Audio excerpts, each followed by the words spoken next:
안녕하세요, 여러분. 69세 김옥자라고 합니다. 오늘 여러분께 제 이야기를 들려드리고 싶어서 이렇게 나왔어요. 솔직히 말씀드리면 지금 제 기분이 정말 시원해요. 마치 10년 묵은 체증이 다 내려간 것 같은 기분이거든요. 며느리한테 빌려준 돈 10만 달러 고스란히 다 받아냈어요. 그리고 연락처도 완전히 차단해버렸고요. 주변 사람들은 저보고 너무 심했다고 하는 분들도 계시지만 저는 전혀 후회하지 않아요. 오히려 왜 진작 이렇게 하지 않았나 싶을 정도예요. 제가 어떻게 여기까지 오게 됐는지 차근차근 말씀드릴게요. 저는 1984년에 남편과 함께 미국에 왔어요. 그때 제가 29살이었으니까 벌써 40년이 넘었네요. 처음엔 정말 힘들었어요. 영어도 못하고 아는 사람도 없고 가진 돈도 얼마 없었거든요. 남편은 한국에서 건축 일을 했었는데 여기 와서도 그 일을 계속하기로 했어요. 처음엔 다른 사람 밑에서 일했지만 몇 년 후에는 작은 건설 회사를 차렸죠. 저도 남편 일을 도우면서 회계 같은 걸 맡아서 했어요. 정말 죽어라 일했어요. 주말도 없고 휴일도 없이 그냥 일만 했어요. 아들 성민이가 어렸을 때도 제대로 놀아주지 못했죠. 그때는 먹고 살기가 급했으니까요. 다행히 남편이 일을 정말 잘했어요. 성실하고 꼼꼼하게 해서 신용이 쌓이더라고요. 한인들 사이에서 입소문이 나면서 일거리가 계속 들어왔어요. 그렇게 조금씩 회사가 커졌어요. 성민이가 고등학교 들어갈 때쯤에는 어느 정도 자리를 잡았어요. 좋은 동네에 집도 사고 성민이를 좋은 대학에도 보낼 수 있었고요. 정말 감사한 일이었어요. 남편이 5년 전에 은퇴하면서 회사는 다른 사람한테 넘겼어요. 그때까지 모은 돈이 있으니까 이제는 여유롭게 살 수 있게 됐죠. 집도 대출 없이 완전히 우리 거고 은행에 예금도 꽤 있어요. 투자한 것들까지 합치면 300만 달러 정도는 될 거예요. 그동안 정말 고생 많이 했으니까 이제는 좀 편하게 살자고 했어요. 여행도 다니고 손주들이랑 시간도 보내고 그런 평범한 노후를 꿈꿨거든요. 성민이는 정말 착한 아이예요. 어렸을 때부터 공부도 잘하고 말썽도 안 부리고 부모 속 썩이는 일이 없었어요. 대학도 좋은데 나와서 지금은 큰 회사에서 IT 엔지니어로 일하고 있어요. 연봉도 15만 달러 정도 받으니까 괜찮은 편이죠. 결혼 전까지는 저희랑 함께 살았어요. 주말마다 저랑 아빠랑 함께 시간 보내고 한국 음식도 잘 먹고 한국말도 잘하고요. 정말 자랑스러운 아들이었어요. 그런데 5년 전쯤에 여자친구를 데려왔어요. 제시카라는 여자였는데 한국계 미국인이었어요. 부모는 1970년대에 이민 온 분들이고 제시카는 여기서 태어났다고 하더라고요. 처음 봤을 때는 인상이 나쁘지 않았어요. 예의도 바르고 한국말도 어느 정도 할 줄 알고 저희한테도 정중하게 대했거든요. 성민이가 좋아하니까 저희도 반대할 이유가 없었어요. 1년 정도 사귀더니 결혼하겠다고 하더라고요. 저희는 좋다고 했죠. 성민이도 이제 37이니까 결혼할 때도 됐고 제시카도 괜찮은 여자 같았거든요. 결혼식도 크게 했어요. 한인회관에서 400명 정도 불러서 정말 성대하게 치렀어요. 저희가 비용을 다 댔는데 8만 달러 정도 들었나요? 그래도 아들 결혼식이니까 기꺼이 했어요. 신혼여행도 유럽으로 보내줬고 신혼집 살림도 다 사줬어요. 제시카가 정말 좋아하더라고요. 저한테 어머니라고 부르면서 고맙다고 인사도 하고요. 처음 1년은 정말 좋았어요. 명절 때마다 와서 차례도 지내고 주말에도 자주 놀러 왔어요. 제시카가 한국 음식 만드는 법도 배우겠다고 해서 제가 가르쳐 주기도 했고요. 정말 착한 며느리라고 생각했어요. 그런데 2년 전쯤에 제시카가 임신을 했어요. 첫째 아이였으니까 저희도 얼마나 기뻤는지 몰라요. 임신 중에도 잘 챙겨줬어요. 산후조리원도 좋은 데로 예약해주고 아기 용품도 다 사줬고요. 첫째 손주가 태어났을 때는 정말 감동이었어요. 성민이를 닮아서 정말 귀엽더라고요. 제시카도 고생 많이 했다고 용돈도 따로 주고 정말 잘해줬어요. 그 다음 해에 둘째도 태어났어요. 이번엔 딸이었는데 역시 예쁘더라고요. 손주가 둘이니까 저희는 그냥 행복했어요. 그런데 문제는 그 다음부터 시작됐어요. 성민이네가 집을 사겠다고 하더라고요. 그때까지는 아파트를 렌트해서 살고 있었거든요. 아이들이 크니까 더 큰 집이 필요하다고 하더라고요. 마음에 드는 집을 찾았는데 70만 달러짜리였어요. 성민이 혼자서는 다운페이먼트를 감당하기 어렵다고 하더라고요. 그때 모기지 받으려면 20%는 현금으로 내야 한다고 했거든요. 그러니까 14만 달러가 필요한 거였어요. 성민이가 저희한테 도움을 요청했어요. 자기 돈 4만 달러는 있는데 10만 달러를 빌려달라고 하더라고요. 나중에 꼭 갚겠다고 이자도 드리겠다고 했어요. 저는 처음에 좀 망설였어요. 돈이 없어서가 아니라 자식한테 그렇게 큰 돈을 빌려주는 게 맞나 싶어서요.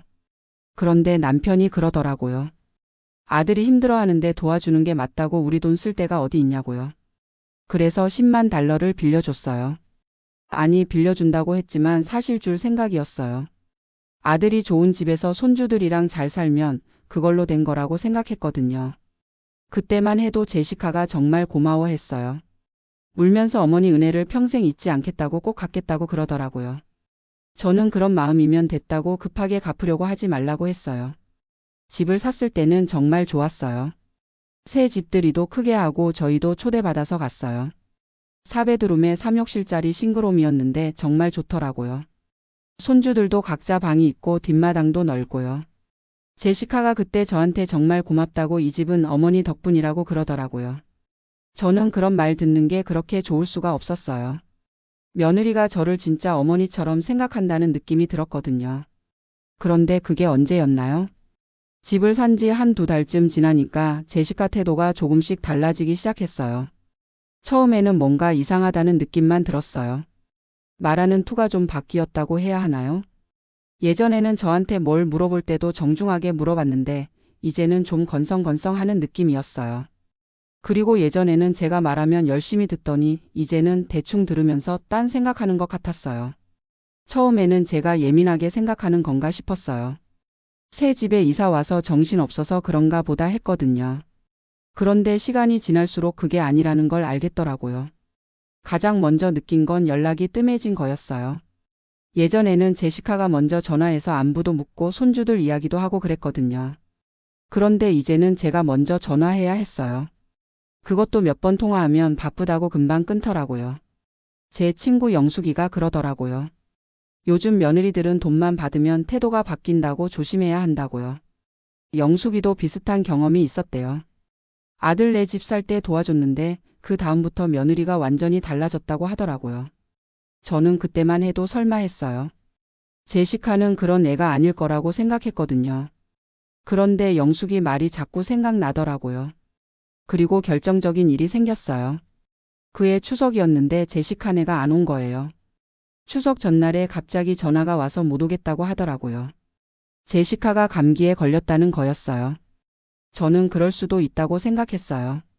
아이들도 어리고 감기 걸리면 힘들죠. 그런데 나중에 들어보니까 그날 제시카 친구들이랑 놀러 갔더라고요. 성민이가 나중에 실수로 말해서 알게 됐어요. 그때 정말 기분이 나빴어요. 감기 걸렸다고 거짓말하면서 친구들이랑 놀러 간 거잖아요. 한국 명절을 그렇게 가볍게 생각하는구나 싶었어요. 성민이한테 얘기했더니 제시카를 나무랐나 봐요.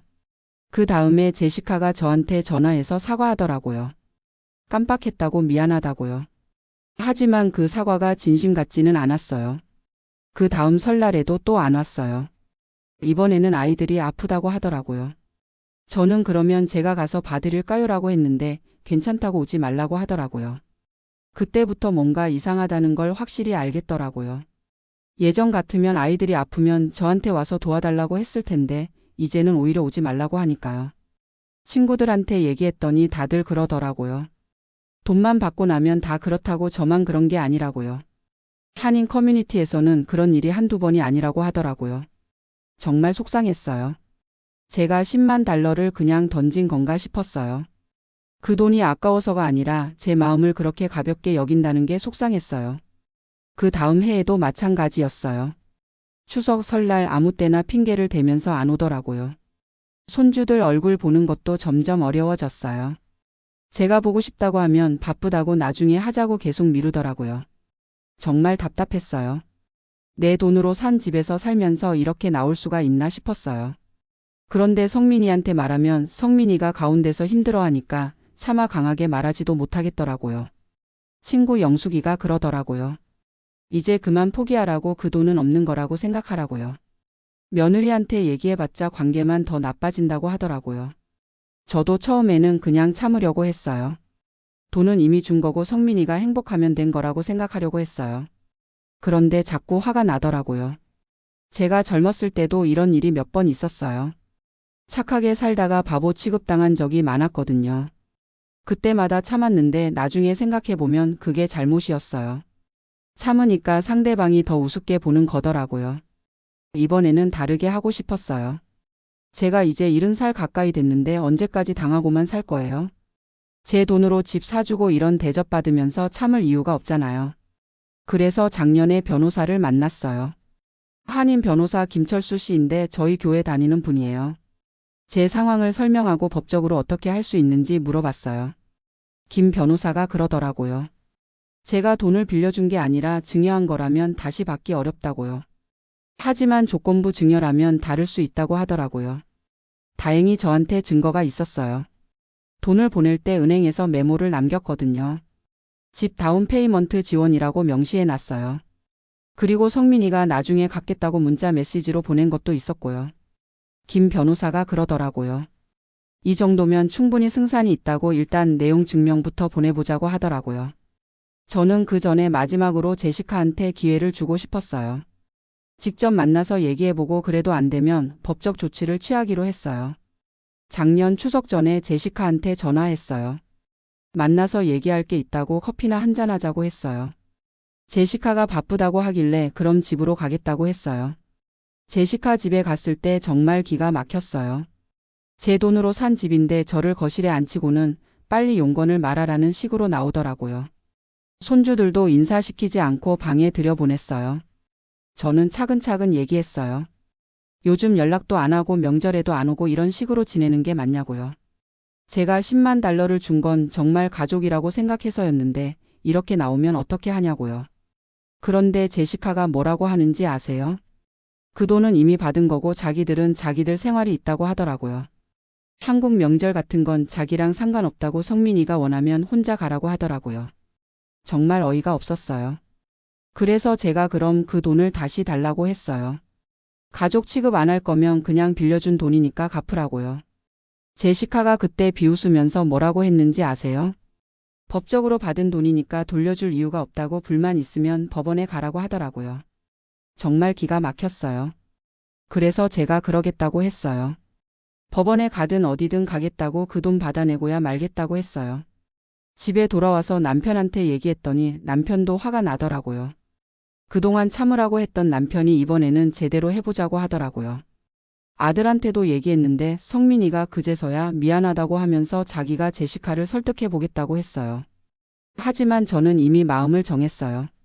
제시카가 진심으로 사과하고 태도를 바꾸지 않는 한 그 돈은 받아내겠다고요. 일주일 기다려봤는데 제시카한테서는 아무 연락이 없더라고요. 성민이가 얘기해봤다고 하는데 제시카는 여전히 자기 잘못이 없다고 하더라고요. 오히려 시어머니가 너무 간섭한다고 자기들 사생활을 존중하라고 하더라고요. 그래서 바로 김 변호사한테 연락했어요. 내용 증명을 보내달라고 법적 조치를 시작하자고 했어요. 김 변호사가 아주 전문적으로 내용 증명을 작성해 줬어요.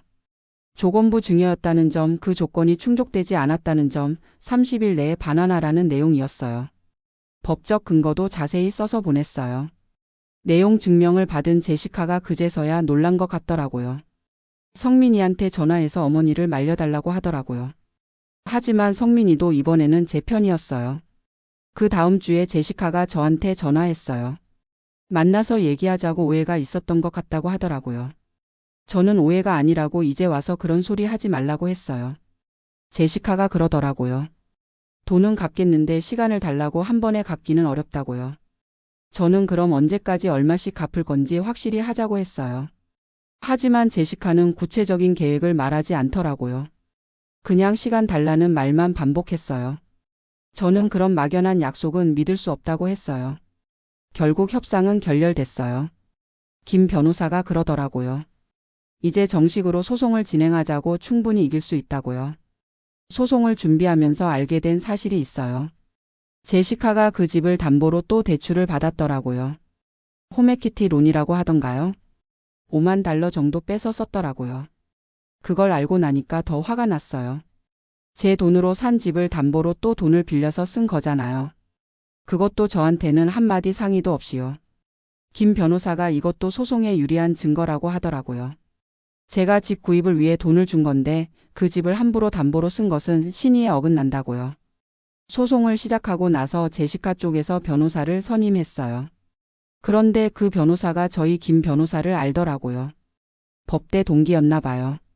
제시카 변호사가 김 변호사한테 연락해서 합의를 제안했어요. 5만 달러만 돌려주겠다고 그걸로 마무리하자고 하더라고요. 저는 당연히 거절했어요.